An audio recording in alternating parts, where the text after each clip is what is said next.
Seakan-akan ingin mengesankan bahwa, hei, saking dahsyatnya penciptaan manusia ini, saking dahsyatnya misi manusia ini, jadi bukan hanya penciptaannya, ya penciptaan manusia ingin menunjukkan tentang dibawanya misi yang sangat agung, sangat dahsyat, sampai-sampai malaikat yang sempurna pun tak berbuat maksiat mesti mengetahuinya.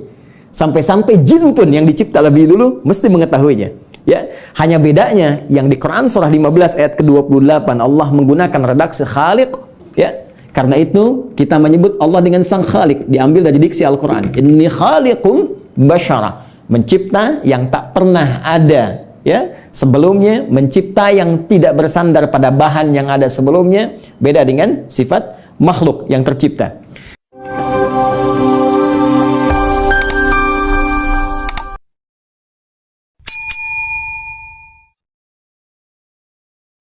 Kita mulai pertama terkait dengan kenapa kita diciptakan oleh Allah Subhanahu wa taala, apa tujuan utamanya, sehingga nanti kita bisa temukan hikmahnya dan korelasinya dengan Al-Qur'an. Seperti diketahui bahwa seluruh makhluk yang diciptakan oleh Allah Subhanahu wa taala, baik bernyawa ataupun tidak bernyawa, maka tujuan utamanya, puncak dari misi kehidupannya adalah untuk beribadah kepada Allah Subhanahu wa taala. Ini poin utamanya. Saat Allah menciptakan malaikat, ya, malaikat tidak diciptakan kecuali hanya untuk beribadah. Walaupun tugasnya bisa beragam. Ada yang bertasbih saja, bertahmid saja, bertakdis saja, Al-Baqarah ayat ke-30. Ada yang kemudian tugasnya memikul arsy saja, ada yang menurunkan wahyu, ada yang kemudian menurunkan rizki dengan izin Allah. Tapi seluruh puncak dari tujuan penciptaan itu adalah dalam rangka taat kepada Allah Subhanahu wa taala tanpa maksiat sedikit pun. Quran surah ke-66 ayat yang ke-6. La ya'sunallaha ma amarahum wa yaf'aluna ma yu'marun. Jadi kalau kita ambil misalnya makhluk dalam konteks tertinggi sempurna diciptakan dalam arti tidak ada potensi untuk berbuat maksiat dan selalu ada dalam jalur ketaatan, yaitu malaikat. Malaikat pun tidak diciptakan oleh Allah kecuali tujuan utamanya untuk ibadah. Ya, pun demikian kita kembali kepada manusia ataupun juga dengan jin. Kalau kita ingin satukan keduanya, ya, jin tentunya diciptakan sebelum manusia. Jadi saya dahulukan, ya, setelah malaikat kemudian jin, saya dahulukan sebelum manusia. Quran surah ke-15 Al-Hijr ayat ke-27. Wal janna khalaqnahu min qablu min naris samum. Ya, sedangkan jin itu kata Allah kami ciptakan sebelum manusia dari materi yang berbeda, dari api yang menyala-nyala. Baik, pun demikian dengan manusia setelahnya. Ya, wa idz qala rabbuka lil malaikati inni khaliqum basyara. Ketika Allah firmankan kepada para malaikat yang sudah tercipta sebelum manusia, pun sebagian kalangan jin yang hadir pada saat itu, kami akan mencipta makhluk baru, bukan malaikat, bukan jin, tapi bashar. Ya, satu dari 5 nama manusia yang umumnya disebutkan dalam Al-Quran pokoknya. Ya, bashar 35 kali disebutkan dalam Al-Quran, menunjuk pada sifat nafsunya. Ins disebutkan 18 kali berpasangan dengan jin, menunjuk pada sifat penampakan dan kelembutannya. Insan disebutkan 65 kali dalam Al-Quran, menunjuk pada totalitas aktivitasnya. Pun demikian dengan An-Nas disebutkan setidaknya 241 kali dalam Al-Quran, menunjuk sifat sosialnya. Dan Bani Adam, ya, disebutkan setidaknya 7 kali dalam Al-Quran, menunjuk genealogisnya yang tersambung pada Nabi Adam alaihissalam. Jadi manusia ketika difirmankan oleh Allah kepada malaikat dan jin, ya wa idz qala rabbuka lil malaikati inni khaliqum basyara. Ya. Jin dan manusia ketika diciptakan tidak lepas dari fungsi ini. Ya, ditegaskan di Quran surah ke-51 digabungkan ayat ke-56. Ya, paling kanan sebelah atas di mushaf standar Allah berfirman, "Wa ma khalaqtul jinna wal insa illa liya'budun." Ya, dan tidaklah aku ciptakan jin dan seluruh manusia itu kecuali tujuan puncak pokok, ya. Tujuan penciptaan itu adalah supaya mereka menjadikan seluruh aktivitasnya sebagai ibadah kepadaku, kata Allah. Ingat harakat akhir di ayat ini bukan pakai fathah, ya, ya'buduni, bukan ya'buduna. Ya, fi'il mudhari'nya di sini berharakat fathah, tapi di sana nanti ada ya yang menunjukkan kepada Allah. Ya, kemudian untuk takhfif dia dihilangkan diganti dengan harakat kasrah.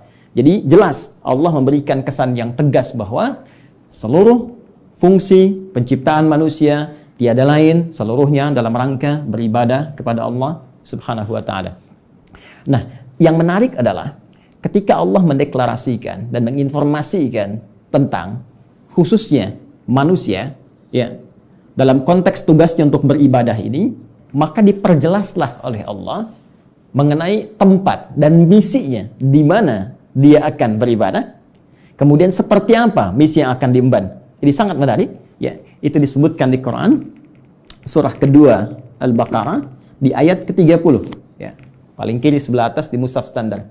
Ya, Allah berfirman, perhatikan kalimatnya, ini sangat indah sekali. Antara penciptaan, pengenalan manusia kepada jin dan malaikat dengan pemberian tugasnya itu dibuka dengan kalimat yang sama, diksi yang serupa, tapi untuk menunjukkan makna yang berbeda. Ya, ingat, karena di Quran tidak ada pengulangan. Ya, ketika disebutkan yang seperti itu, yang serupa, maka kaidah tafsirnya, ya Dr. Amir Faisal, Ustaz Syamsi Ali lebih mengetahui, ya taksisan li ma'nan jadid. Ini untuk pengantar kepada makna yang baru, yang tidak sama dengan sebelumnya. Baik, di Quran surah ke-15, ayat ke-28, ketika Allah mencipta manusia digunakan diksi wa idh qala rabbuka lil malaikah. Ya, kemudian ketika memberikan misinya, dan di mana ditempatkan untuk menjalani misi ini, maka dibuka dengan redaksi yang sama. Wa idz qala rabbuka lil malaika.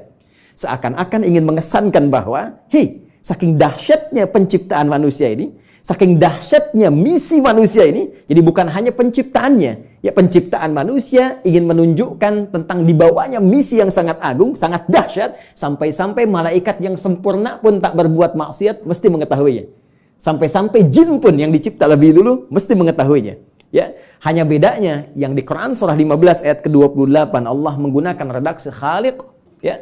Karena itu kita menyebut Allah dengan sang khaliq, diambil dari diksi Al-Qur'an. Inni khaliqum basyara, mencipta yang tak pernah ada, ya. Sebelumnya, mencipta yang tidak bersandar pada bahan yang ada sebelumnya, beda dengan sifat makhluk yang tercipta. Sedangkan pemberian misinya digunakan kata ja'il. Ya. Inni ja'ilu fil ardi khalifah. Yang di sini menunjuk penciptaannya, yang di sini menunjuk pada pemberian misinya. Kita fokus ke sini dulu dengan cepat. Baik. Baik, Allah dengan tegas, singkat, padat memberikan satu informasi kepada kita semua melalui Al-Qur'an. Kata Allah, aku infokan pada malaikat. Aku infokan pada jin yang sebelum kalian aku ciptakan mereka. Saking tingginya misi kalian, ya. Inni menggunakan taukid, sungguh aku ja'ilun fil ardi, akan menjadikan. Ingat, ja'il menugaskan, khalik mencipta. Setelah ciptaan itu terjadi, karena Allah mencipta mustahil, ya tidak ada fungsinya, mustahil tidak ada tujuannya.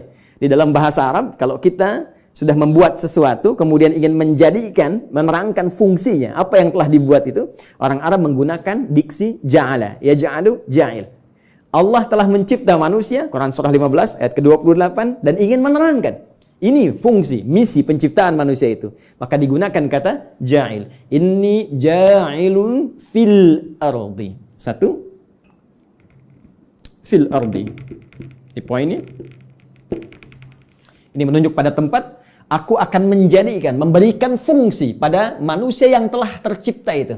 Akan menempatkan mereka bertugas, tempatnya bukan di langit. Bukan fis sama, ya. Awas hati-hati, tapi tempatnya di mana? Fil ardi. Ya, yang kita terjemahkan dengan bumi itu. Baik. Khalifah, dan dia akan membawa peran untuk menunaikan tugas ibadah itu sebagai khalifah. Ya. Yang setidaknya punya dua makna pokok. Bisa jadi khalafa yakhlifu, ya, yang saling menggantikan. Artinya kalau satu selesai akan lahir yang lain meneruskan kembali, satu selesai meneruskan kembali, ya, bapak kemudian melahirkan anak, anak melahirkan anak lagi, saling menggantikan. Dan Al-Qur'an memberikan pesan jangan sampai seseorang meninggalkan generasi setelahnya dalam keadaan lemah. Quran surah keempat ayat 9 itu.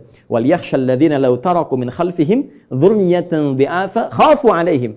Karena itu siapkan generasi terbaik untuk saling menggantikan membawa tugas di bumi. Nanti kalau ada bahasan yang lebih luas kita belajar khusus tentang tema ini, ya. Nanti Allah kasih satu surah khusus yang bukan nabi, bukan rasul, ya, manusia seperti kita, supaya kita tidak berkata ini kan nabi, ini kan rasul. Jadi Allah berikan satu seorang yang bukan nabi, bukan rasul, tapi bisa membentuk generasi yang terbaik setelahnya. Yaitu surah ketiga, surah Ali Imran. Imran bukan nabi, Imran bukan rasul, tapi nanti menikah dengan Hannah seperti kita ketahui, melahirkan Maryam. Dan Maryam saat dididik disiapkan, itu nanti bisa jadi pribadi yang lebih baik dibandingkan dengan ibundanya dan ayahandanya. Karena itu Anda temukan surah Maryam surah ke-19, tapi Anda tidak temukan surah Hannah. Ya. Tapi bagaimana keduanya mendidik supaya lahir generasi lebih baik dari orang tuanya. Maryam melahirkan Isa. Isa alaihi salam lebih baik dibandingkan ibu dan kakek neneknya. Ya. Jadi demikian fitrah dalam Al-Quran. Setiap ada generasi mesti lebih baik daripada yang sebelum-sebelumnya. Bapaknya hafal Al-Quran, anaknya hafal Quran dan paham tafsirnya. Ya, anaknya hafal Quran dan tafsir, cucunya paham sampai hadis dan fikihnya. Demikian seterusnya.